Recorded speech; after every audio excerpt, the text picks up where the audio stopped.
She called it removing an eyesore, but the only thing removed that day was my nephew's safety, crushed under the wreckage of his treehouse. And the woman who did it, the president of our HOA, thought she was untouchable. What she didn't know was that by sundown, deputies would charge her with felony assault. My name's Mark Hale, and this is the story of how an HOA Karen turned my family's backyard into a crime scene, and why her fight with us is far from over. I never thought a pile of lumber could mean so much. To some, it was just wood. 2x4s, deck screws, a few sheets of plywood. To me and my nephew Evan, it was a castle, a refuge, a place where an 8-year-old boy could be king. We called it Fort Kickbutt, and for a few days, it was the center of our world. That morning started simple. The lake was calm, the sun warm, the kind of morning where you breathe deep and think maybe the world isn't such a bad place. My sister was in the kitchen making breakfast, worrying about bills or work or whatever moms worry about.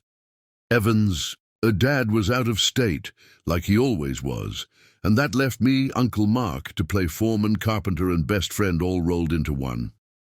Evan had more energy than I ever remembered having at his age.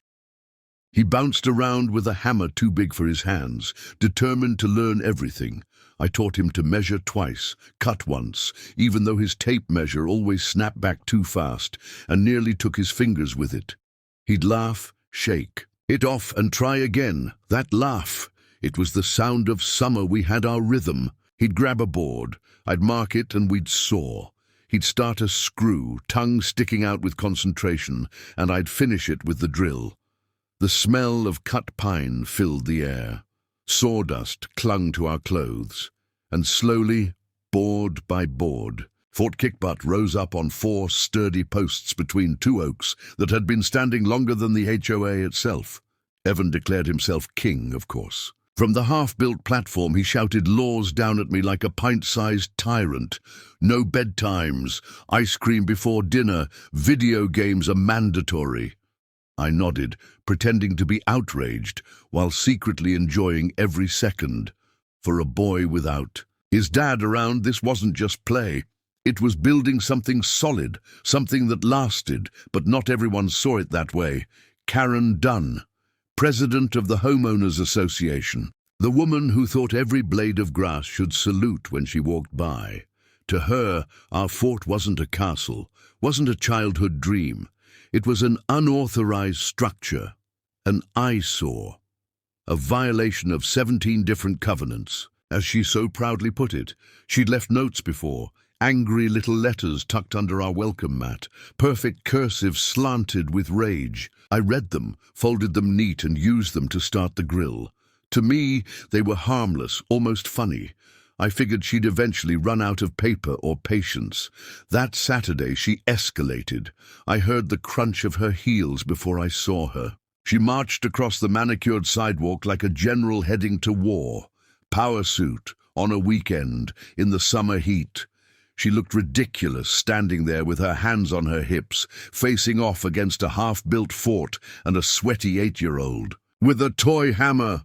"Mark," she said, voice sharp enough to cut lumber, "this is your final warning. That thing violates 17 covenants. 17. Evan froze mid-hammer, eyes wide. He looked at me like the Queen's Guard had just stormed the castle. I kept my tone calm. "Morning, Karen," I said, setting down the drill. 17? Impressive. You must have been up all night reading the rule book. Her lips tightened into a line. "I am not joking. This is a formal notice.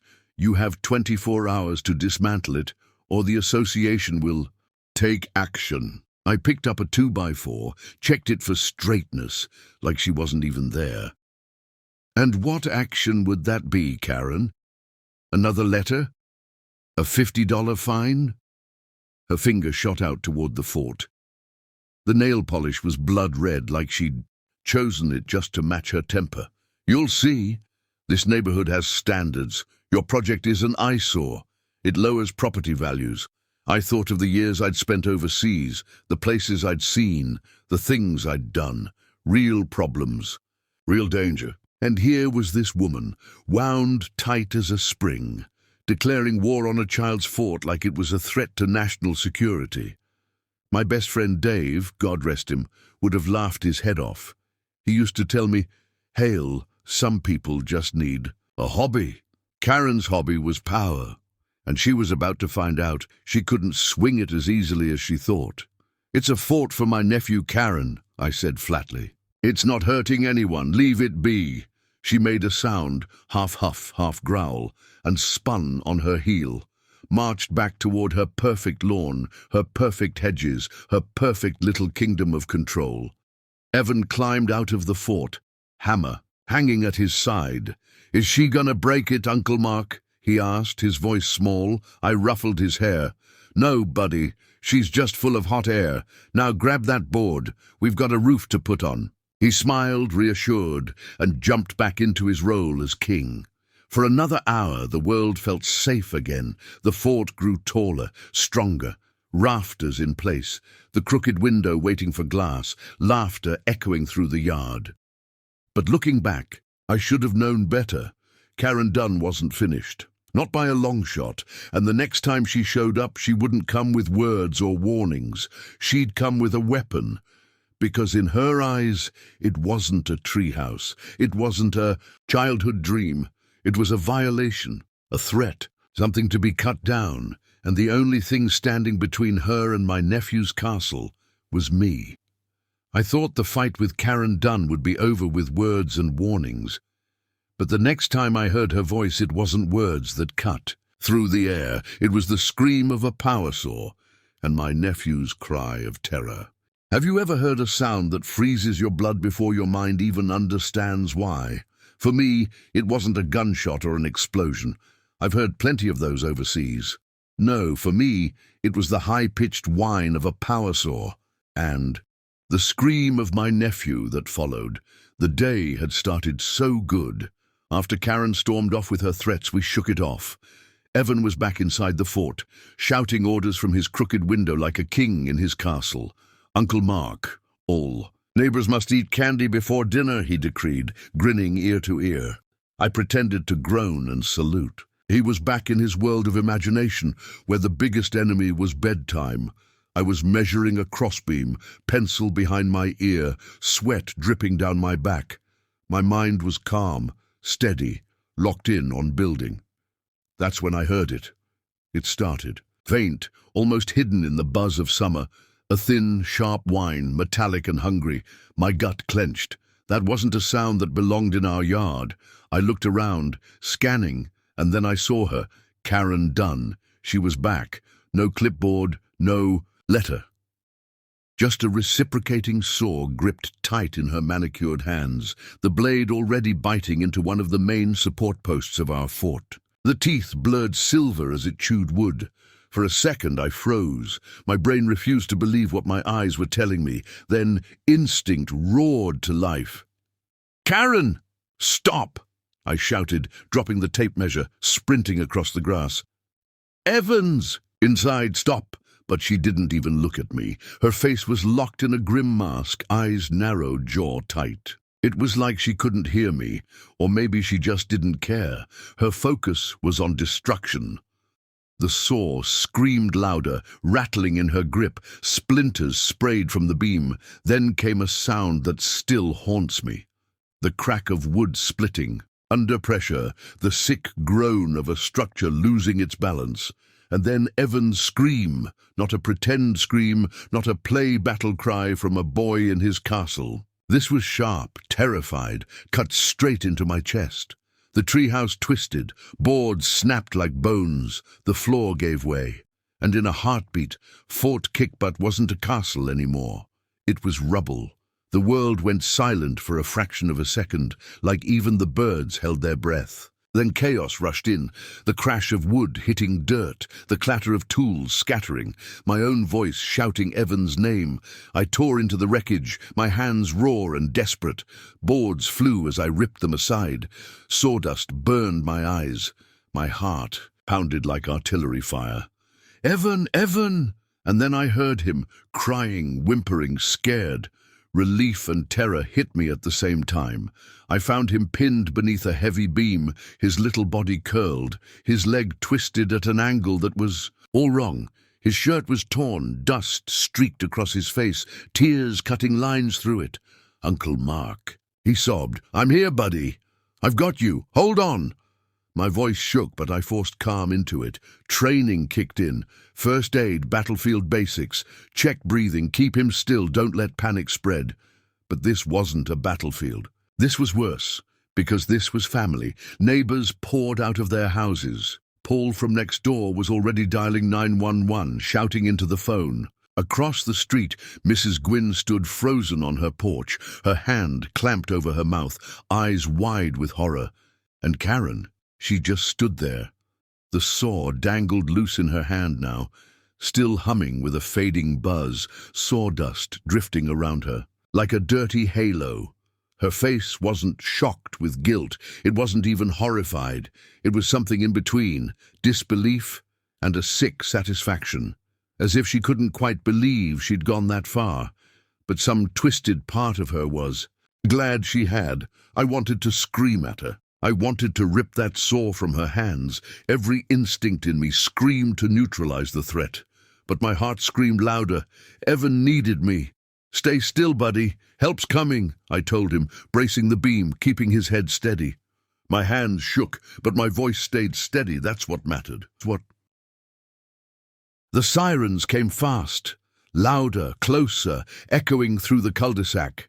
Red and blue lights painted the wreckage in a strobe of chaos. An ambulance screeched to a stop, doors flying open. EMTs rushed out, professional, focused, moving like a well-drilled team. One knelt beside Evan, checking his airway. Another cut his pant leg away to see the damage. I saw the way their eyes flicked at each other. Bad break. But he was alive, and that was enough for me. Then a sheriff's cruiser pulled up. Out stepped Deputy Torres, tall, steady, no nonsense written all over his face. He took one look at the scene. The collapsed fort, the crying boy pinned in, the wreckage, me kneeling beside him, and Karen Dunn standing with a saw in her hand. He didn't have to ask much. Witnesses were already shouting, "She did it!" Mrs. Gwynn cried, pointing with a trembling hand. "She cut it down. The boy was inside." Paul added his voice. Teens down the street raised their phones, cameras rolling, little red lights blinking. Torres walked straight to Karen, calm but firm. "Ma'am, I need you to put the saw down." Karen blinked, like she'd just been pulled from a dream. Her voice came out sharp, defensive. "This is my property, association property. That structure was illegal. I was within my rights." "Ma'am." "Put the saw down," Torres repeated, a little harder this time. She clutched it tighter, her face red. "You don't understand. That thing was an eyesore. It violated—" "Ma'am," Torres snapped. His tone cut through her rant like a blade. "Put it down, now." The saw clattered into the grass. Torres didn't wait. He took her arm, pulled her hands behind her back. The click of handcuffs echoed across the street, sharp and final. "You are under arrest for aggravated assault and child endangerment," he said. For the first time that day, satisfaction bloomed in my chest. Not joy, not relief, just the cold. Satisfaction of justice, however temporary. Karen sputtered, raged, tried to twist free. She name-dropped officials, threatened lawsuits, shrieked about her authority. But Torres didn't flinch. He led her straight to the back of his cruiser, her voice fading as the door slammed shut. The EMTs lifted Evan onto a stretcher, strapping him down, stabilizing his leg. He was pale, sweaty, crying, but alive. He reached for my hand as they wheeled him toward the ambulance. "She broke Fort Kickbutt," he whispered, voice small, weak. I squeezed his fingers. "We'll build it back, buddy. Stronger than before, I promise." The ambulance doors closed, lights flashed. The siren wailed again, carrying my nephew away into the night. I stood there, covered in sawdust and fury, watching as one vehicle took my boy to the hospital, and another took Karen Dunn away in cuffs. But deep down, I knew this wasn't the end. Karen Dunn wasn't the kind of person to let handcuffs be the last word. And as the blue lights faded, A darker truth settled in my chest. This was just the beginning. Karen Dunn was in the back of a cruiser. My nephew was on his way to the hospital, and the neighborhood thought it had seen the worst. But the real battle hadn't even started, because what happens after an arrest can be just as dangerous as the crime itself. They say justice is blind, but that night it came flashing in blue and red, and it saw Karen Dunn exactly for what she was.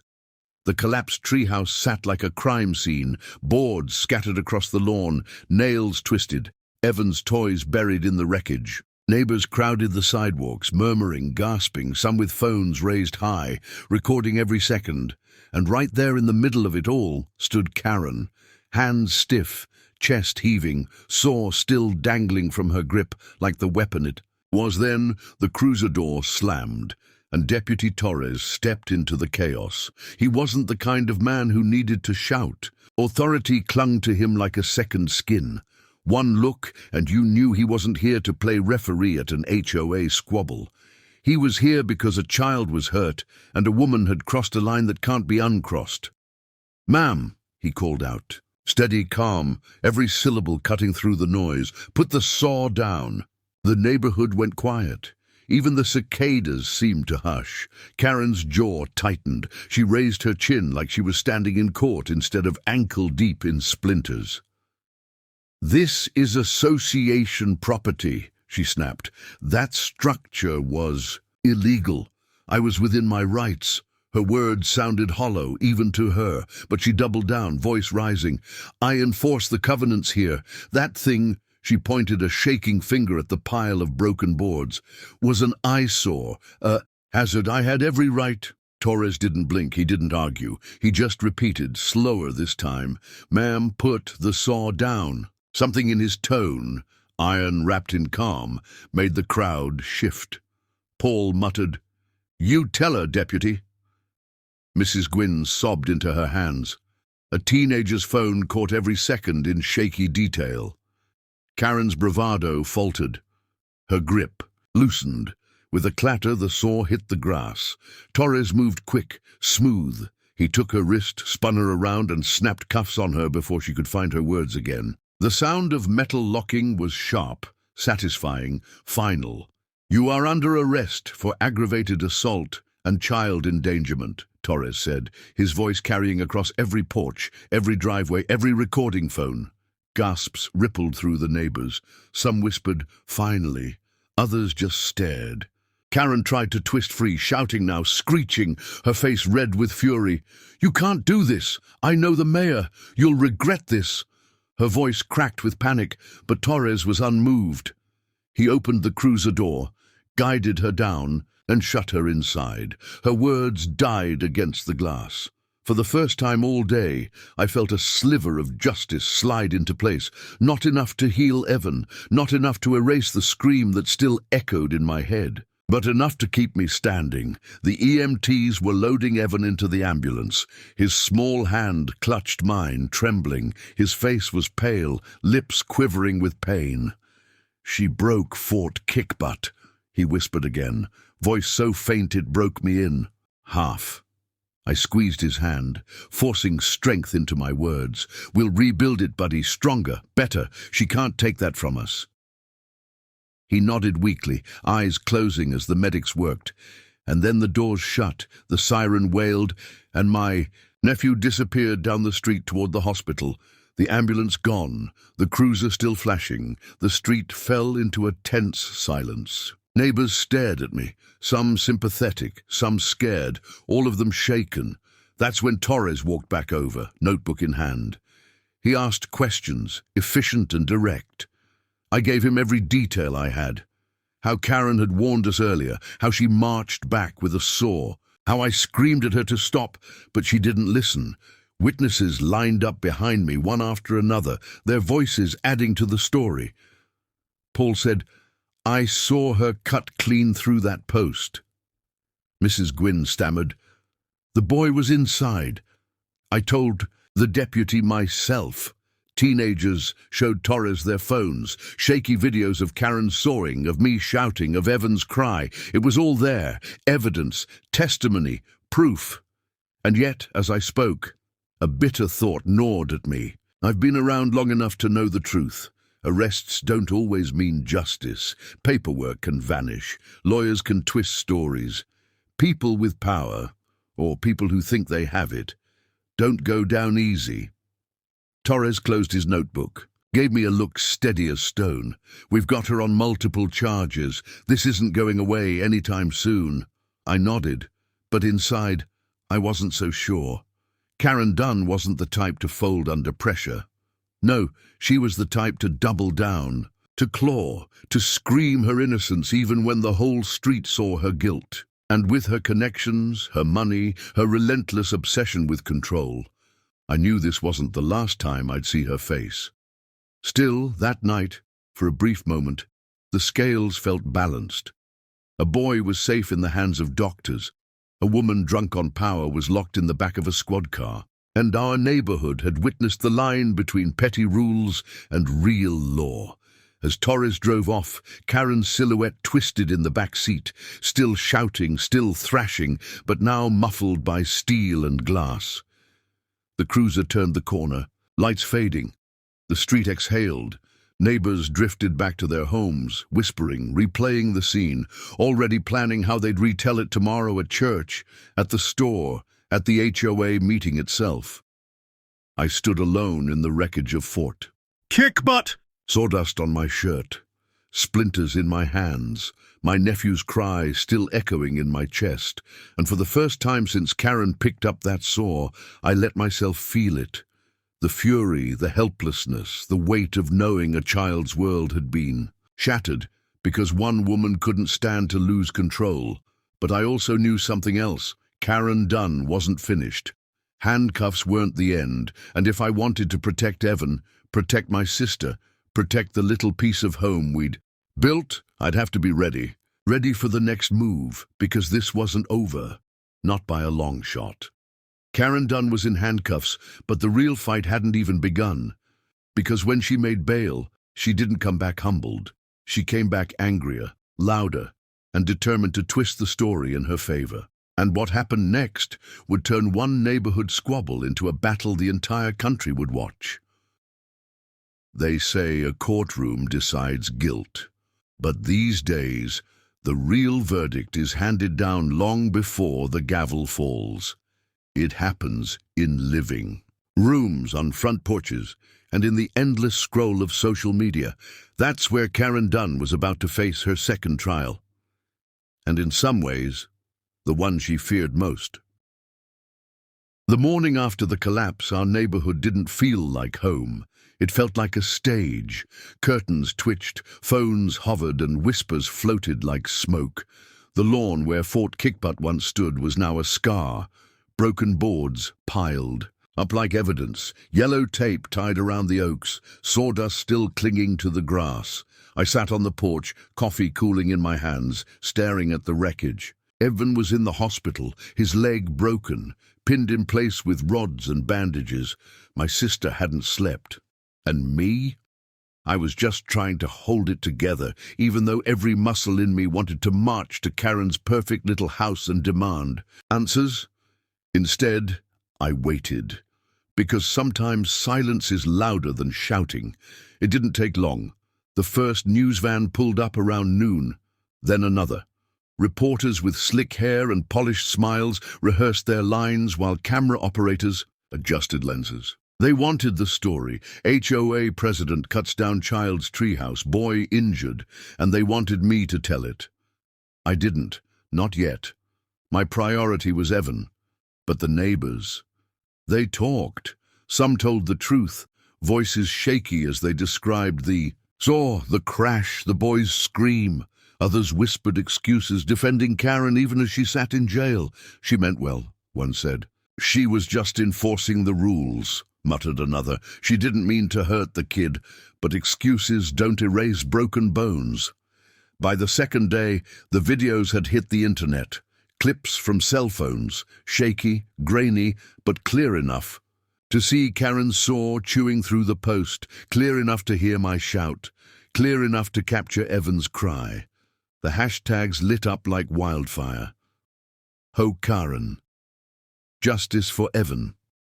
By nightfall, it wasn't just our cul-de-sac watching, it was the entire city. By morning, it was half the country. Karen's face was everywhere. Not the polished headshot from the HOA newsletter, but the raw footage. Hair frazzled, saw in hand, mouth twisted as she screamed about covenants. She became a villain overnight. And the thing about villains, people love to watch them fall. But Karen wasn't going to let the internet write her story. When she made bail, she didn't hide. She came back louder, a lawyer at her side, cameras in her face. She marched up her driveway and held her own press. On conference, the truth, she said, her voice strained but steady, is that I was protecting this community. That structure was unapproved, unsafe, and dangerous to a child. I took action where others would not. Her lawyer nodded along, eyes cold behind his glasses. They tried to spin it. Karen wasn't reckless. She was responsible.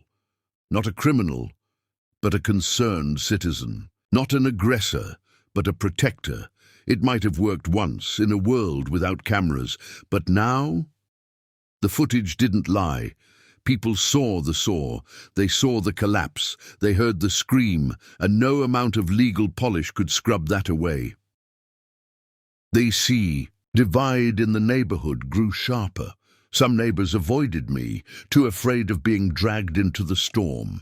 Others brought casseroles, hugs, whispered apologies for ever siding with her. The HOA board itself tried to distance from Karen, claiming she acted independently, as if that absolved them.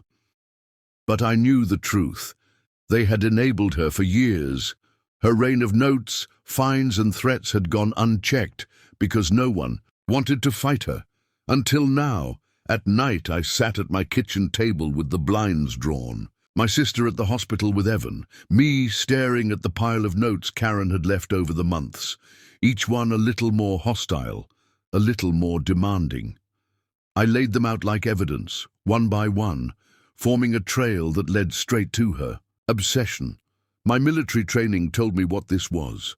A campaign, not a random act, not a sudden snap. A campaign of control, escalation and intimidation. And like any campaign, it left a record.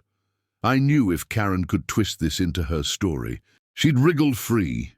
She'd turn neighbors into allies, plant doubt in jurors' minds, make herself the victim. I couldn't let that happen. We needed more than outrage.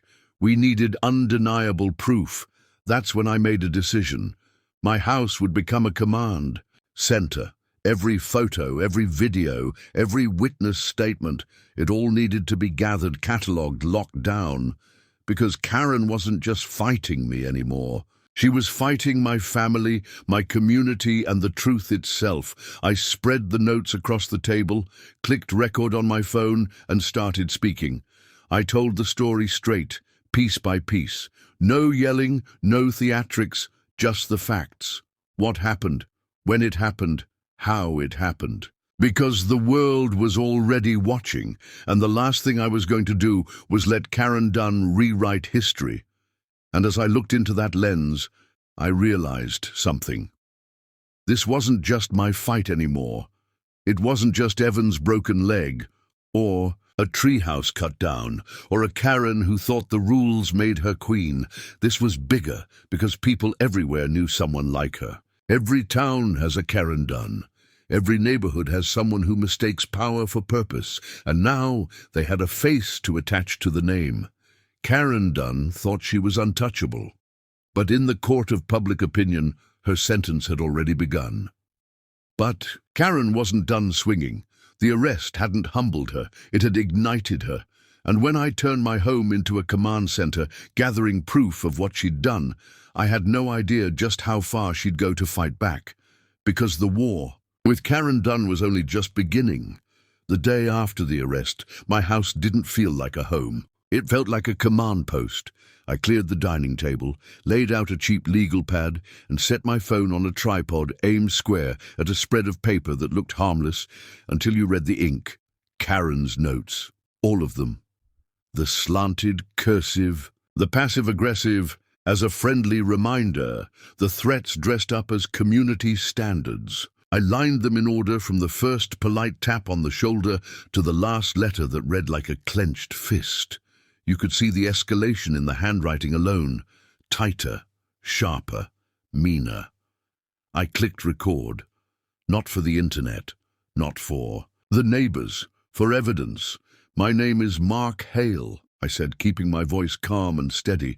This record is for investigators and for my sister's attorney. I'm going to describe each written notice from HOA President Karen Dunn regarding the structure in our side yard, and I will log dates, times, and responses. I started reading. Dates, lines, phrases that hit harder now that Evan was lying. In a hospital bed with a bright white cast and a dull ache that painkillers couldn't fully smother. Unapproved structure. Eyesore. Immediate removal demanded. I flipped to the next page. 24 hours to comply. The final one ended with, "Further action will be taken. Further action." She'd kept that promise. By lunchtime, the table was a map of our war. Notes, printed emails, photos of the fort at each stage, timestamps, measurements, everything down to the brand of screws we used. I added receipts for lumber and a copy of the HOA bylaws printed from their website. I highlighted the parts that mattered: procedure, notice requirements, appeals process, the parts Karen pretended didn't exist the moment she picked up a saw. Paul from next door came by with coffee and a look on his face, like he'd seen a ghost and it hadn't blinked. "You all right?" "I'm standing," I said. "That'll do." He set the cup beside the tripod. "The teens down the street have angles of the whole thing. You want me to text them your number?" "Please." By dinner, my phone buzzed with a flood of clips. Grainy shots from porches and bedroom windows. One captured the moment Karen's blade met post. Another caught her face when I yelled, "Evan's inside!" A third framed the collapse in a shaky rush of noise and panicked. Breath.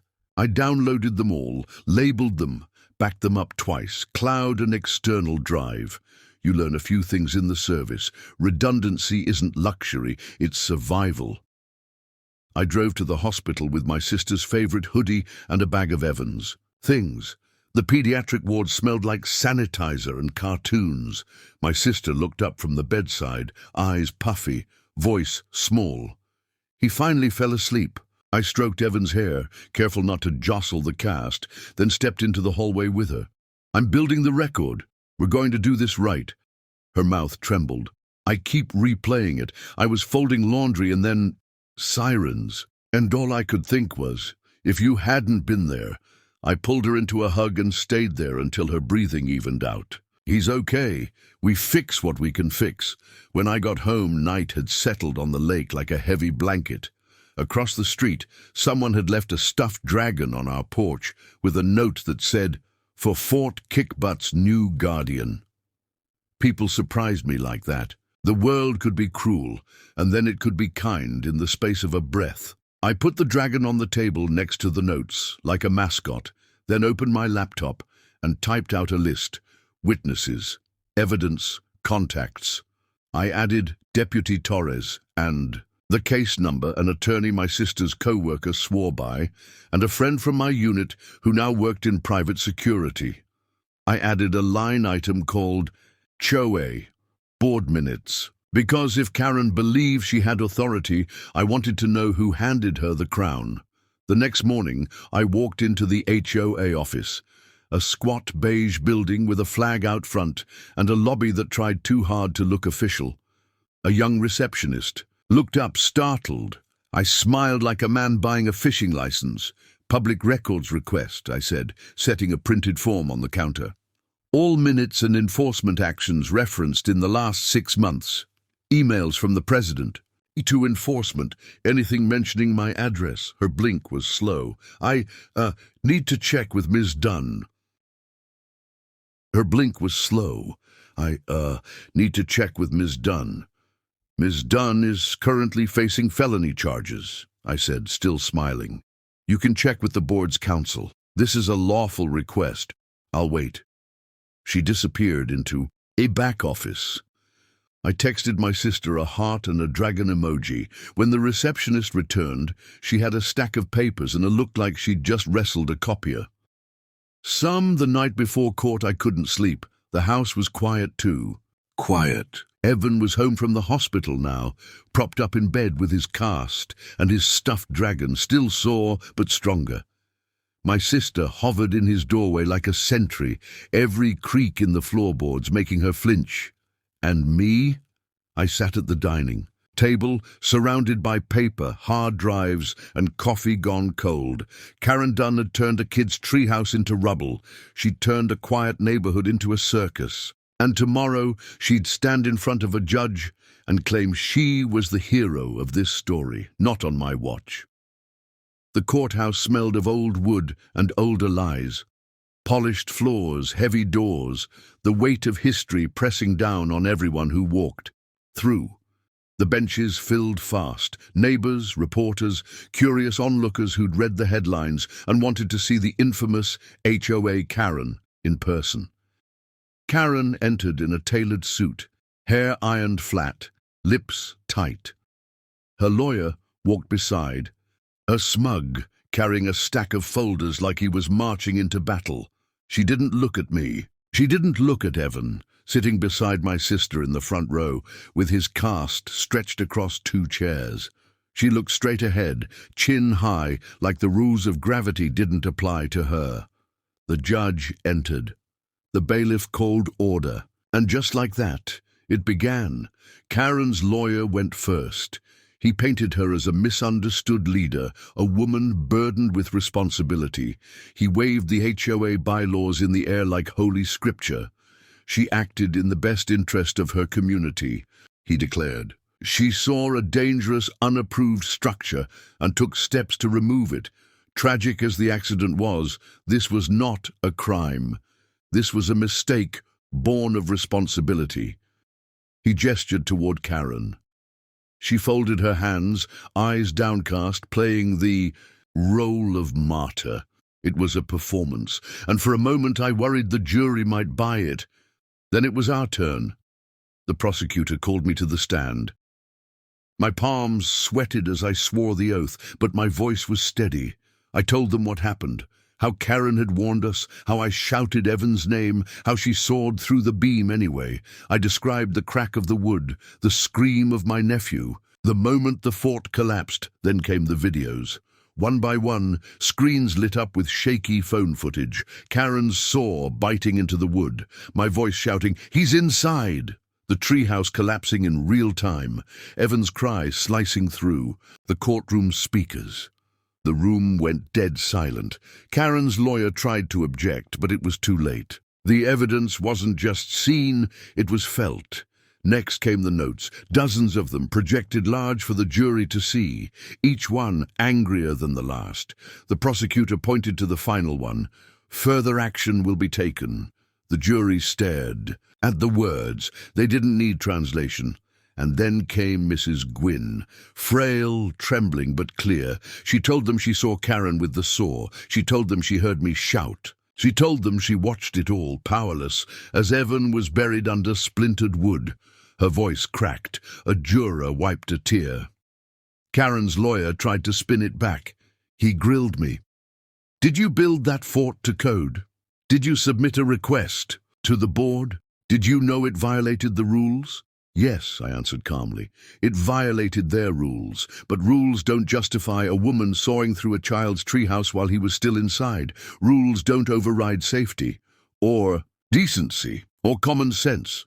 The jury nodded. When Karen herself took the stand, she broke. The lawyer had coached her, but pride leaks through cracks. "I was tired of being ignored," she snapped. "I told them to remove it. They didn't. I did what had to be done." The prosecutor pounced. "Even with a child inside?" Karen hesitated, 1 second too long.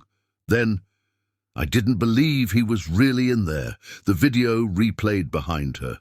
My voice, "Evan's inside." Her saw chewing anyway. Her excuse crumbled like the fort she destroyed. The judge's gavel finally fell after hours of testimony, evidence and words that cut sharper than any saw. The jury filed back in, solemn, eyes heavy with the weight of their choice. On the charge of aggravated assault, the foreman said, guilty. On the charge of child endangerment, he continued, guilty. The courtroom erupted. Gasps, murmurs, flashes of cameras. My sister squeezed Evans, hand tears streaming down her face. I closed my eyes, exhaled, and for the first time since the crash, felt something close to relief. Karen's face drained of color. Her lawyer stiffened, whispering frantically, but the damage was done. The handcuffs clicked again, sharper this time, echoing across the wood-paneled walls. Karen Dunn wasn't the queen of the HOA anymore. She was just another defendant led away in chains. Outside the courthouse, reporters swarmed, microphones, questions, flashes. Mr. Hale, how does it feel? What message do you have for other HOAs? What's next for Evan? I held Evan's hand, the dragon tucked under his arm, his cast covered in signatures from classmates and neighbors who finally stood on the right side of the line. My message is simple, I said. Power doesn't put you above the law, and no rule book justifies hurting a child. The cameras clicked, the crowd murmured, but all I cared about was the small smile on Evan's face as he whispered, Uncle Mark, can we rebuild Fort Kickbutt? Looked down at him, ruffled his hair, and nodded. Stronger than ever, buddy, stronger than ever.